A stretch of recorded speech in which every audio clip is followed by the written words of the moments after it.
El nombre del Nuevo Testamento se designó como tal en tiempos de Tertuliano, que fue uno de los padres de la Iglesia, uno de los mayores teólogos de la cristiandad del siglo III después de Cristo. En este sentido, el Nuevo Testamento narra principalmente la vida, muerte y resurrección de Jesús, así como su mensaje y la historia de los primeros cristianos. ¿Cómo y cuándo fue aprobado el canon del Nuevo Testamento tal y como hoy lo conocemos? ¿Existen pasajes del Nuevo Testamento que concuerden con antiguos textos egipcios? Para responder a estas y otras cuestiones tenemos con nosotros al doctor Jogari Pujol, teólogo por la Universidad de Estrasburgo y experto en textos bíblicos. Doctor Pujol, muy buenas noches. Muy buenas noches. Bienvenido. Al doctor Xavier Alegre, biblista, teólogo, profesor de teología en la Facultad de Teología de Cataluña y en la Universidad Centroamericana del Salvador. Doctor Alegre, muy buenas noches a todas y a todos. Bienvenido. Y aquí Den Salat, colaborador de este programa, escritor e investigador. Kim, muy buenas noches. Hola, buenas noches. Bienvenido, Kim. Bueno, pues vamos a hablar de un tema que nos preocupa, que queremos conocer y ampliar esa imagen que tenemos de esos textos, de esos libros sagrados para algunos, para otros no tanto, pero desde luego que encierran una clave muy mágica, muy mistérica sobre acontecimientos que hoy estamos recordando después de tantos siglos, ¿verdad? Hablamos de ese Nuevo Testamento y sus fuentes. ¿De dónde proviene? La palabra testamento viene del griego, diatheke, en griego significa testamento, y viene en el momento en que los cristianos empiezan a crear un grupo de escritos al margen de lo que ha sido su Biblia, que es el Antiguo Testamento, y con ese motivo buscan una denominación para el conjunto de escritos que son específicamente cristianos, pero que están en relación, evidentemente, por sus fuentes, con todos los libros de lo que se había denominado el Antiguo Testamento.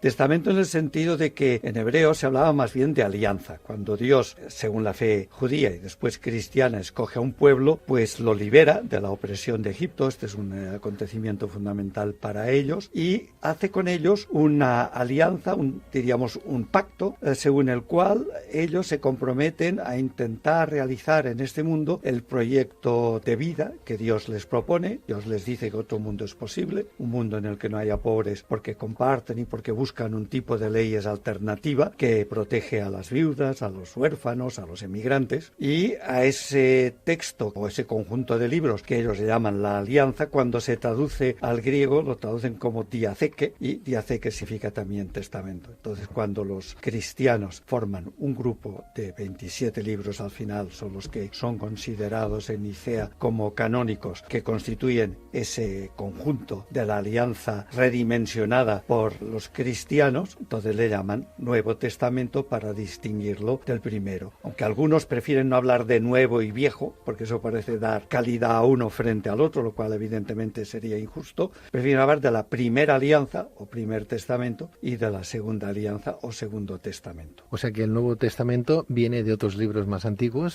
Sin duda. Sin duda. Sin ellos no sería inteligible. ¿Quién escribió el Antiguo Testamento? El Antiguo Testamento se escribió a lo largo de mucho tiempo. Aparte de que recoge muchísimas tradiciones, y en estas tradiciones evidentemente hay relación con otras culturas y otras religiones, cuando a medida que van haciendo la experiencia religiosa, por un lado recuerdan tradiciones antiguas que ellos sitúan en la época de los patriarcas, por tanto entre el año 1800 antes de Jesucristo y el año 1000, y luego cuando ya llegan a Israel y viven en lo que ellos llaman la tierra prometida, a medida que van pasando los tiempos hay distintos autores que recogen un poco la experiencia religiosa del pueblo, la formulan para ayudar al pueblo a poder interpretar la historia, vivir su vida y adaptarla a los nuevos circunstancias que viven. Y ese Antiguo Testamento, doctor Alegre, lo digo para situar después el Nuevo Testamento, ¿no? ¿Quiénes fueron los escribas? ¿Quién escribieron? ¿Quién escribió ese Antiguo Testamento? ¿También había una comunidad como en el Nuevo? Bueno, había una comunidad, evidentemente la comunidad de Israel, pero se fue escribiendo entre prácticamente los años 1000 y el 50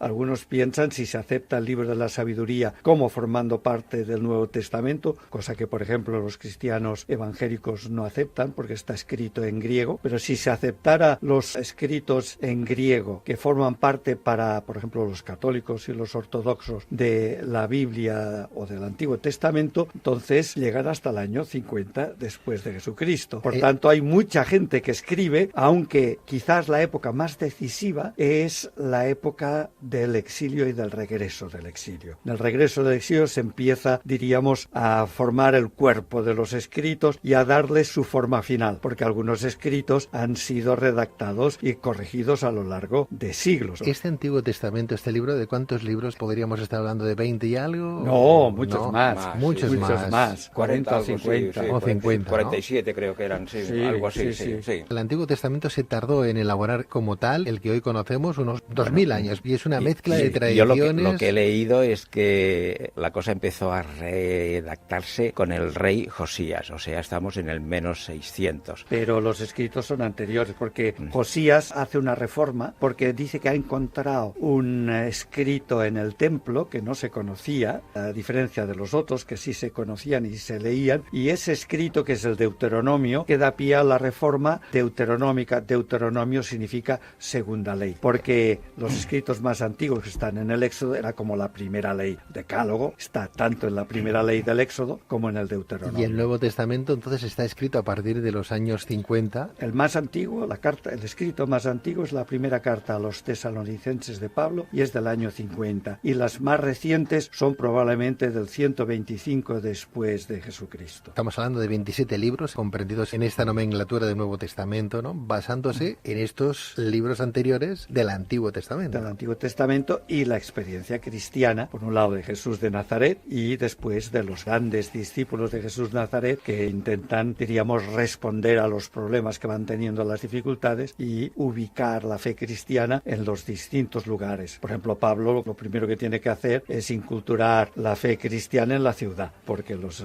testimonios más antiguos de Jesús y sus discípulos eran de pueblos. Hablamos del Nuevo Testamento con sus evangelios canónicos, ¿no? Que son 4, ¿no? Los Hechos de los Apóstoles, las epístolas de Pablo de Tarso, 7 epístolas de diversa atribución y el Apocalipsis. Nadie nos ha hablado nunca de 27 libros. ¿Qué libros son? Los 27 libros son los que usted acaba de nombrar. ¿Ahí están todos? Ahí están todos. Lo único que conviene tener en cuenta, que a veces la gente no lo sabe, que de las 12 cartas que se atribuyen a Pablo, 7 son auténticas, y una de ellas la segunda Corintios, por tanto, es un conjunto de cartas que han formado una unidad por razones litúrgicas cuando se comunican y se leen en las celebraciones litúrgicas de otras comunidades, y lo que se ha denominado cartas católicas, en el sentido de que son universales porque no van dirigidas a una comunidad, sería la carta de Santiago, la primera y segunda de Pedro, la carta de Judas, y luego hay una carta que es muy genial, que acaba como si fuera de Pablo, pero no es de Pablo y suele ir al final de la colección de cartas de Pablo, que es la carta a los hebreos. Este es el conjunto de cartas, teniendo en cuenta que hay 3 cartas atribuidas a Juan, que son como un complemento al Evangelio de Juan. El Nuevo Testamento comprende en total 27 libros, en el canon de la Iglesia Católica Romana representativos de 5 diferentes géneros literarios judio-cristianos, libros como primero y segundo de Clemente, el libro de la Alianza, el Octateuco y otros han sido motivo de disputas y se encuentran canonizados por parte de otras iglesias católicas ortodoxas. En este sentido se puede apuntar que no hay una unidad universal en el canon del Nuevo Testamento. Entonces, si no hay una unidad en este canon, ¿qué tenemos que hacer? Bueno, yo no diría que no hay unidad. Son muy pocas las iglesias que tienen otro canon. Sí que hubo un tiempo en que se discutieron. Hubo libros como el Evangelio de Juan, y ya no digamos el Apocalipsis, que costó tiempo que las iglesias acabaran aceptándolas. El problema para saber qué iglesias, las grandes iglesias cristianas, consideraban como normativas, la palabra técnica es canónicas, fue difícil de decidir mientras las iglesias cristianas fueron perseguidas. En el momento en que en el 311 Constantino convierte a la religión cristiana en religión del imperio, y por tanto los representantes de las distintas iglesias se pueden reunir sin problema, se hizo un primer concilio de Nicea, el año 325, en el que las distintas iglesias se reunieron y debatieron qué libros eran considerados normativos porque se leían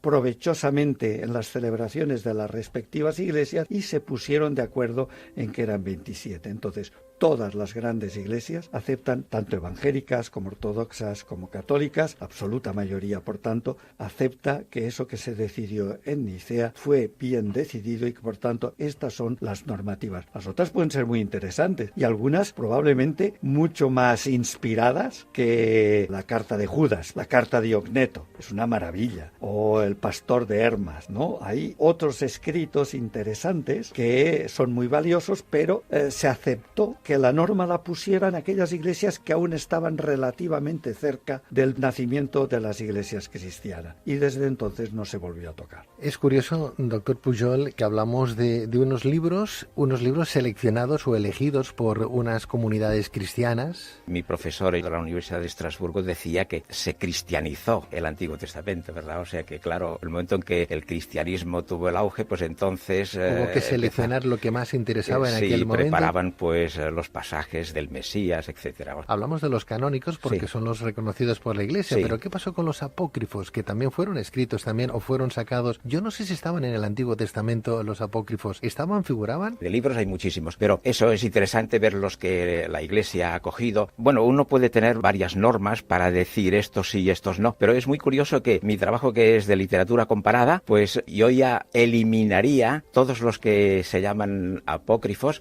¿Por qué? Porque tengo unas fuentes egipcias y veo que los que son los canónicos siguen al pie de la letra los textos egipcios. En cambio, cuando he empezado a leer los demás, pues ya veo que allí se dispersan muchísimo y ya no siguen. O sea, yo diría, hubo algunos escritores, alguien que siguió muy de cerca los textos egipcios. Y estos, mira qué casualidad, son los que la Iglesia considera que son los 4 evangelios y, digamos, los que están en el canon de... Pero los apócrifos, entonces, ¿dónde estaban? ¿Estaban ya incluidos también en el Antiguo Testamento? ¿Son libros que salieron a posteriori? Algunos son contemporáneos en el Antiguo Testamento. Tanto el mundo judío como el mundo cristiano determina en un momento concreto qué libros considera que son normativos. Pero es evidente que hay una literatura muy rica alrededor que a veces es mucho más popular que la literatura. No sé, aquí en Cataluña, por ejemplo, la gente yo creo que conoce del nacimiento de Jesús más lo que dicen los pastorets, que son representaciones populares sacadas de los libros apócrifos del Nuevo Testamento, que a veces el mismo Nuevo Testamento. Allí también pasaba, por ejemplo, hay libros muy interesantes, el libro de Enoc, que tiene 102 capítulos y que está escrito entre el siglo III antes de Jesucristo y mediados del primer siglo cristiano, en el que se recoge toda una literatura apocalíptica de resistencia frente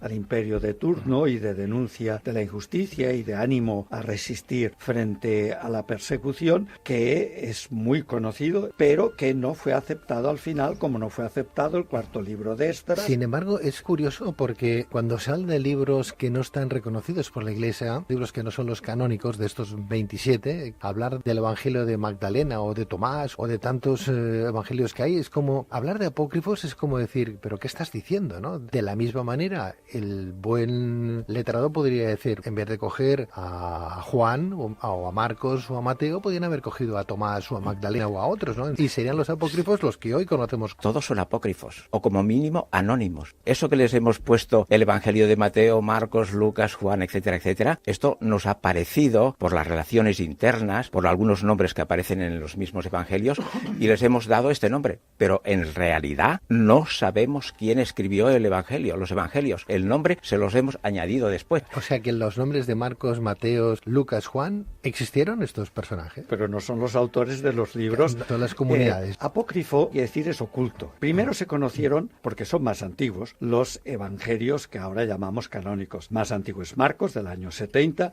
Mateo del 80, Lucas de finales del 80 y Juan, que es del año 100. Luego, en el siglo II, empezaron a aparecer, porque había grupos que no les gustaba el tipo de espiritualidad que comunicaban los evangelios que llamamos canónicos, que crearon sus propios evangelios, pero son posteriores. Y la pregunta que entonces uno se planteaba era, ¿y cómo es que los descubrimos ahora? Es que estaban ocultos y hasta un tiempo determinado no se podían revelar. Entonces se le dio el nombre de apócrifo, en este sentido, en que estuvieron ocultos hasta que llegó un momento momento determinado en que los que defendían estos evangelios dijeron que Dios les había dicho que los ofrecieran al público. Lo que estamos diciendo es lo que se acepta normalmente, pero en el momento en que uno empieza a leer libros más detenidamente, uno se da cuenta de que no hay una posición unánime respecto, por ejemplo, a la cronología. Estoy haciéndome muchas preguntas igual que nuestros oyentes. Hemos dicho Marcos es más antiguo, 70, Juan el más nuevo, 100, después de Cristo, que fueron escritos no por ellos, sino por las comunidades de ellos. Un personaje de esta comunidad que quedó como anónimo, la comunidad lo conocería, solo cuando ya se empezaron a comunicar. No fue un apóstol. No, ni Lucas, no fue, ni Marcos, ni Mateo, no fueron apóstoles. No, porque en el momento en que quisieron subrayar el valor de este libro, cuando lo comunicaron a comunidades que no conocían al autor ni conocían el libro porque estaban lejos, quisieron darle el valor apostólico, es decir, que de alguna manera, como los fundamentos se considera que son los apóstoles, o les ponen el nombre de un apóstol, como Mateo o como Juan, o de un discípulo de apóstol. Entonces, mi pregunta es, estamos hablando de gente que nunca conoció a Jesús de Nazaret. No. Jesús de Nazaret murió el año 30. No conocieron a Jesús de Nazaret, no lo escribieron, y en el Nuevo Testamento se habla de la vida, la muerte y la resurrección de Jesús, su mensaje, la historia de los primeros cristianos y demás. Sí. ¿Cómo se puede hablar de todo eso? Y luego resulta que uno busca la vida de Jesús de Nazaret y no existe vida social de Jesús de Nazaret. Conocemos nacimiento y conocemos crucifixión, no conocemos nada más. Pero 22, de los 30 en adelante sí. Bueno, ¿qué edad murió Jesús de Nazaret? ¿A los 33? Debió nacer, si nació en la época de Herodes, 4 años antes de Jesucristo. Conocemos, según la era cristiana. Pongamos 4 años antes de la crucifixión, o 3 años antes de la crucifixión. Máximo. Pero desde los 30 hasta el nacimiento, ¿qué conocemos de esa vida de Jesús de Nazaret? No conocemos absolutamente nada del Mesías. Yo no lo diría así, yo pienso conocer precisamente lo que a la gente le interesaba. A ver, ¿tuvo novia? Pues no me consta. No hubiera sido ningún problema. En aquella época, un rabino que no estuviera casado era mal visto. Claro. Lo que pasa que un hombre como Jesús de Nazaret, por la manera como vivió, que algunos piensan que como máximo le dejaron actuar durante 1 año, porque el imperio y los sacerdotes y los poderosos de Israel decidieron matarlo porque molestaba la denuncia que hacía de la injusticia y la esperanza que daba a los pobres y marginados, pues el hecho de que lo mataran hizo que la gente primero quedara impactada. Entonces, los que fueron amigos y amigas de Jesús y que le habían acompañado durante este año o 3 años, que vieron cómo hablaba de Dios, del mundo, de la vida, eso les había impactado mucho, y cuando después de su muerte vieron, experimentaron, esa es la afirmación que hacen ellos y ellas, que Dios no lo había dejado en la muerte, sino que lo habían resucitado, entonces comprendieron mejor el mensaje y empezaron a explicar aquello que ellos creyeron de la vida pública de Jesús podía ayudar a las personas a seguir a Jesús y, por tanto, hacer una experiencia honda de Dios y ser capaces, desde esta experiencia honda de Dios, intentar cambiar ese mundo como lo había intentado cambiar Jesús. Lo que voy a hacer es una reflexión. Lo primero que voy a decir es que yo no soy católico, pero tampoco soy anticatólico. Con lo cual, puedo obviar las cosas que suelen pasar en esos casos, que son la falacia narrativa, la distorsión retrospectiva y el empirismo ingenuo. Es decir, mirando para atrás, uno ve lo que quiere ver. Si uno quiere ver extraterrestres en la Biblia, los encuentra por todas partes. Si uno quiere ver egipcios, los encuentra por todas partes. O sea, cada uno ve lo que quiere ver. Y después de que un prestigioso pensador como Karl Popper dijese y afirmase y demostrase que la historia no es falsable, todo eso que discutimos no pasa de ser un mero entretenimiento sin ninguna base científica de ninguna clase. Esa es mi opinión, cuidado. ¿Todo es inventado? No, yo no digo eso, porque además voy a decir muchas cosas más. El Imperio Romano, las noticias no se transmitían telepáticamente. Una noticia iba de un sitio a otro del imperio en 3 días. Con lo cual, lo que pasaba en el Imperio Romano se sabía siempre, con mucha, digamos, rapidez y de una manera clara y precisa. He leído que se ha dudado de la existencia de Jesús. Y como no católico digo, bueno, yo no dudo. ¿Por qué? Es como el meteorito de Arizona. Allí hay un agujero enorme, que cayó un meteorito enorme. El meteorito no está en ninguna parte, pero el agujero sí que está. Con lo cual, a partir de ahí, dices, el meteorito estuvo ahí. Luego hay otra reflexión que me hago. 4 pescadores fueron capaces de montar este tinglado, que ya lleva 2000 años. No. Evidentemente, aquí debe de haber algo más. Lo que pasa que yo no sé el qué, porque en todas esas cuestiones, ya sea de Dios, de Jesucristo, siempre caeremos en el mismo sitio. parece como si es imposible decantarse hacia un lado o decantarse hacia otro. Si, por ejemplo, Dios fuera más presente, lo tuviéramos todos claro, evidentemente la libertad no existiría. Y si fuera mucho menos presente, tampoco. Con lo cual parece que nuestro cerebro esté en un punto como hecho a propósito. Y luego termino eso diciendo que siempre se puede violar la historia. La condición es hacerle buenos hijos. Se pueden hacer buenos hijos de la historia, cambiarla, tergiversar sus argumentos, inventarse al momento dado, pero será para una comunidad muy pequeña. La historia está ahí, están los hechos. Hay miles, cientos, millones de personas. Me refiero a que yo, sin ser católico, creo que Jesucristo existió, creo que los evangelios los escribieron esos que nadie cree que los escribieron. Tampoco me creo tanta conspiración ya en aquellos tiempos y da igual, es que las cosas son mucho más sencillas. Ahora, quizás la única duda que yo pueda tener es decir, bueno, ¿fue hijo de Dios? ¿No lo fue? Eso no lo sé, ni yo ni nadie, me parece. Es una cuestión que entra en los terrenos de la fe. Pero demostrar algo de todo eso hacia 2000 años atrás, eso es imposible, pero completamente imposible. A mí me parece que hoy tendríamos que hablar de cosas que sean incontrovertibles, o sea, algunos hechos, ¿no? Y aquí estamos hablando de unos papiros. ¿Esto existe o no existe? ¿No? Estamos hablando de eso, ¿no? De unos textos. Estamos hablando... No, pero si yo sí que digo que Sí, existen. no, pero quiero decir que estamos hablando de cosas concretas, en la medida en que puedan ser concretas. O sea, tenemos unos textos que estarán en lo que sea, en papiro, en pergamino, lo que fuere. Luego estamos intentando dar cronológicamente una datación, o sea, decir cuándo más o menos podemos decir que este papiro se escribió, o sea, en qué época de la historia. Y aquí, pues, a mi modo de ver, sí que se han dicho y dado una serie de fechas, pero no está tan claro como eso. O sea, para mí, la cronología es algo que está todavía luchando a ver cómo podemos... Dejadme que haga un poco de abogado del diablo, porque claro, en este programa son 23 años, son muchos años hablando de estos temas, pero temas que no los cogemos al azar, sino los cogemos porque también nos interesan, ¿no? ¿Cómo no nos va a interesar conocer la vida de nuestro Mesías? Estamos bautizados en esta fe, aunque no renieguen, también están bautizados seguro que desde pequeños, ¿verdad? Y no mira a nadie, ¿no? Seguramente, ¿no? Nos hacemos mayores y cada uno pues querrá coger su corriente, su fe y su credo particular, ¿no? Pero eso no significa que tengamos que decir que no a ciertas cosas, ¿no? Que están ahí, pero queremos creer, pero no solamente por la convicción de la fe, sino por algo más, ¿eh? Porque hay algo ahí que lo represente y no, como diría quien de ensalada, bueno, pero es que esto se puede haber inventado, ¿no? No, yo no digo eso. Sí, yo digo lo contrario, que todo eso no ha sido inventado, que todo eso es real. Pero el doctor Pujol sí que dice que de alguna manera que muchas cosas que hoy nos dan como hechas de ahora, vienen de 3000 años antes desde nuestra era, 3000 años antes, ¿no? Bueno, esto podríamos decir lo que es el contenido.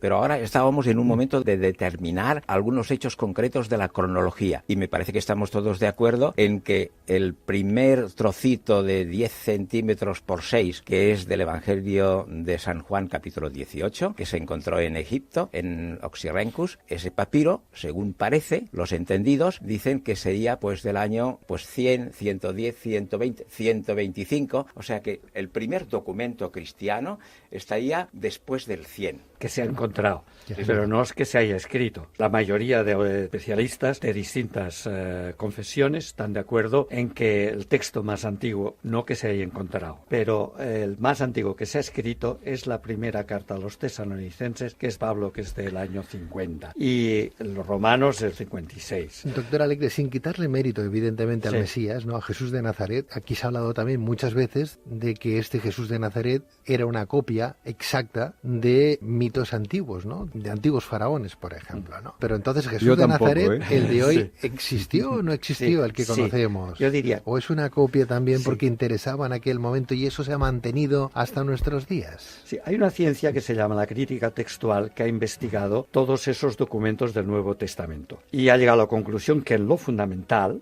son efectivamente una reproducción bastante fiel del escrito original que se hizo en una época determinada, desde Pablo a los Evangelios y el Apocalipsis hacia el año 96. Entonces, ¿cómo nacen estos escritos? Entonces, si uno empieza a reflexionar cómo nacieron esos escritos, creo yo que llegamos primero a la figura de Jesús de Nazaret, que yo creo que es una figura histórica.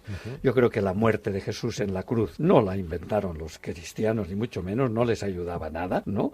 Y en aquel tiempo moría mucha gente en la moría cruz. mucha gente crucificada y hay autores también no cristianos como Tácito, como Suetonio, que hablan de la muerte. Puede que en la explicación se haya añadido algún elemento cristiano, pero el hecho está hoy reconocido por la mayoría de autores que es un hecho histórico. Que hablamos de los cristianos. Pero Jesús también existió. Bueno, este es otro problema. Pero bueno, mi opinión es que ¿por qué existe eso? A mí me parece la explicación más coherente que en un momento determinado, cuando matan a Jesús, él, que había sido un personaje histórico, que había reunido un grupo de personas a su alrededor, hombres y mujeres, porque se sentía como el enviado por Dios para ayudar al pueblo de Israel a realizar las promesas que Dios le había hecho en el Antiguo Testamento y a recuperar lo más hondo del espíritu judío auténtico, pues el momento en que lo matan hay una auténtica crisis por parte de sus seguidores porque lo matan como terrorista y como blasfemo. Por tanto, un pequeño fatal. paréntesis, doctor Alegre, pero en ese Antiguo Testamento estamos recogiendo explicaciones de otras confesiones también que vivieron en otros momentos. Evidente, eso no importa nada. La pregunta es, ¿A quién se ¿cómo dirigía comunica Dios? uno? ¿A quién se dirigía Dios en ese Antiguo Testamento? ¿No serían los cristianos del Nuevo? No, Se dirigía... pero a través de ellos se consigue que se dirige en principio a toda persona que lo pueda leer y que lo pueda escuchar. Porque aunque va dirigido a un grupo concreto, es tan profundo, se cree, el contenido de lo que comunica, que otras generaciones posteriores de otras religiones incluso pueden sacar provecho de ello. Yo puedo leer un escrito hindú y sacar mucho provecho de ello, porque ¿qué intenta una Pero religión? eso no significaría que Dios le hubiera dicho solamente a un pueblo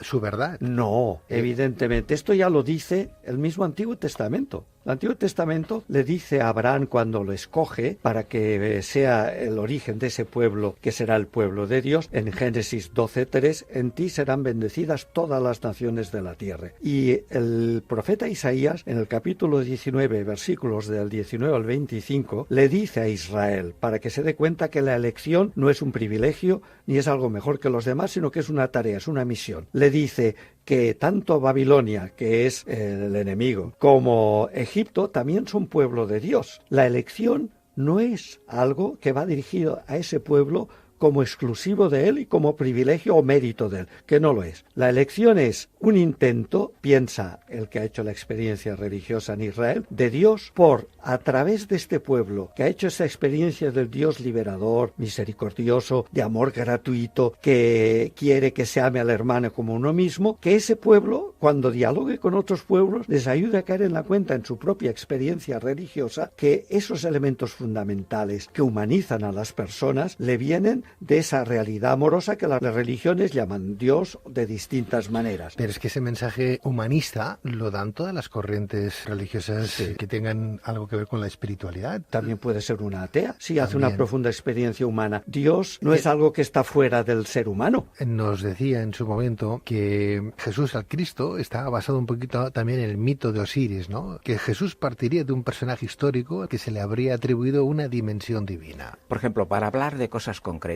creo yo que hoy todo el mundo estaría de acuerdo en decir que, como mínimo, para empezar, algo egipcio está en el Nuevo Testamento. Y es ni más ni menos que la historia del rico Epulón y del pobre Lázaro. Eso los alemanes lo han dicho hace ya muchísimos años y está publicadísimo. Y lo interesante es que estos alemanes, pues en esa tradición que tienen de estudiar las otras religiones, publicaron esto y el que vio, claro, son egiptólogos que conocen bien la Biblia. Y ellos, los egiptólogos de allá, pues un señor vio que el pobre Lázaro y el rico Epulón era exactamente exacto como una parte del cuento de Sedme II. Lo curioso del caso es que este señor, y lo comprendo porque uno pues tiene muchísimas cosas en la cabeza, ¿cómo es que no ha leído más? Porque entonces se daría cuenta de que la historia de María pues es la historia de Maytusquet y que la historia del padre de Jesús pues es de Sedme y el niño es Osiris y a los 12 años pues está luchando contra los magos que vienen de Oriente, los reyes magos son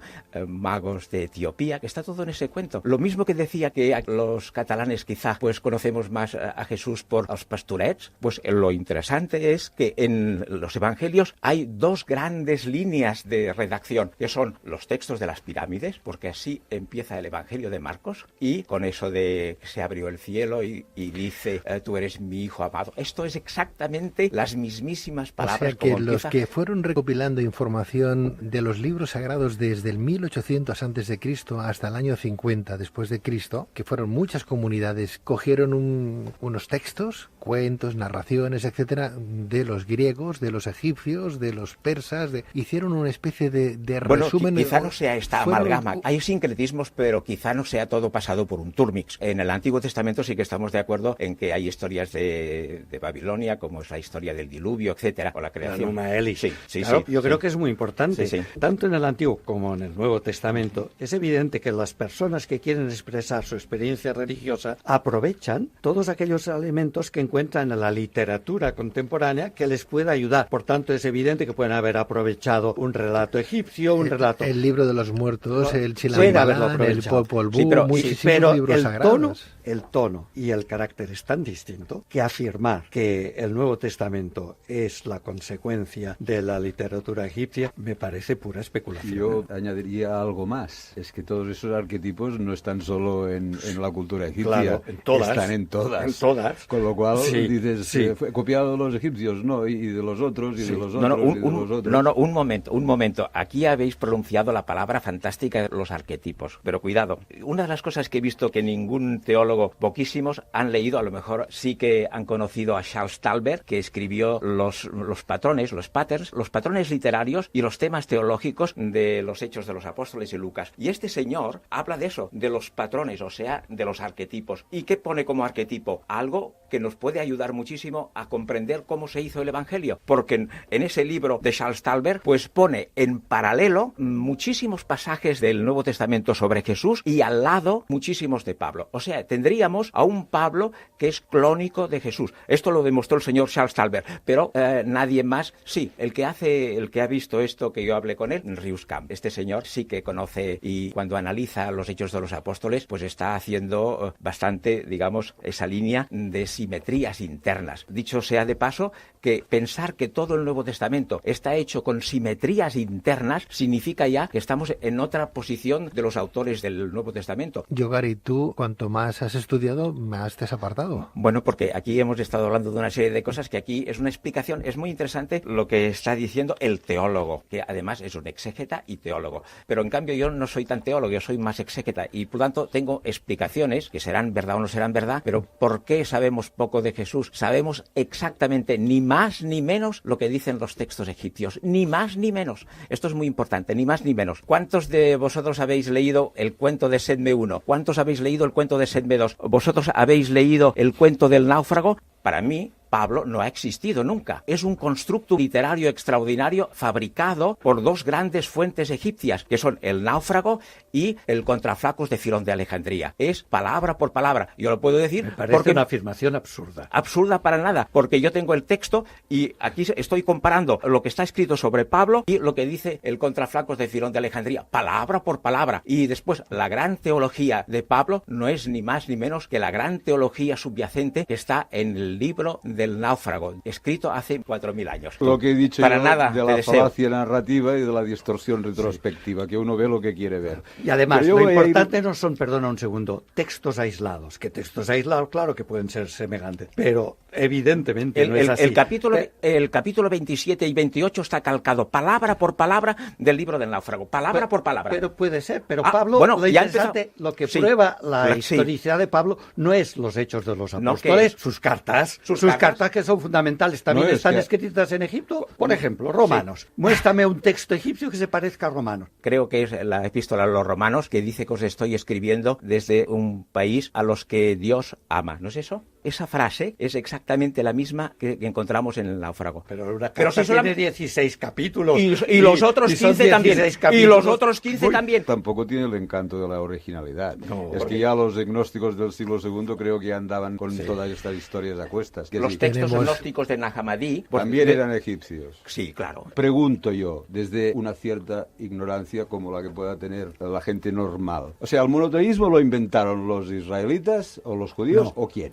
el monoteísmo llegó a los israelitas ya cuando llevaban un tiempo existiendo. ¿Pero Ya era fueron solo los primeros su o no? Dios. No sé si fueron, no creo que fueran los primeros, porque también hubo, me imagino que Sócrates también debía ser monoteísta, o sea que, y habría que ver también pero yo, otras por ejemplo, religiones que yo no conozco en la India o en... Pero yo, en cambio, sí que creo que fueron los primeros en ser monoteístas. Sí. Eso de que Atón convivió con muchos dioses, y eso lo saben. Y luego, en las cuestiones egipcias, yo es que lo que me asombra es una cosa, como en muchas otras cuestiones, que hay tantos señores que dicen una cosa, especialistas, tantos señores especialistas también que dicen la contraria. Otros tantos señores especialistas que dicen ni la una ni la otra, sino otra. Al final, siempre acabamos en la misma historia, que cuando uno mira para atrás, es muy difícil hacer aseveraciones. Porque, por ejemplo, cierto que hay Nos tenemos que ir, Kim. similitudes entre Osiris y Jesucristo, pero ¿y las diferencias? Que son bastante más importantes que las similitudes. Yo me imagino que el que estudia teología y le vienen todos estos saberes tiene que ser una persona con mucha vocación para saber discernir con qué corriente me quedo, con una o con otra,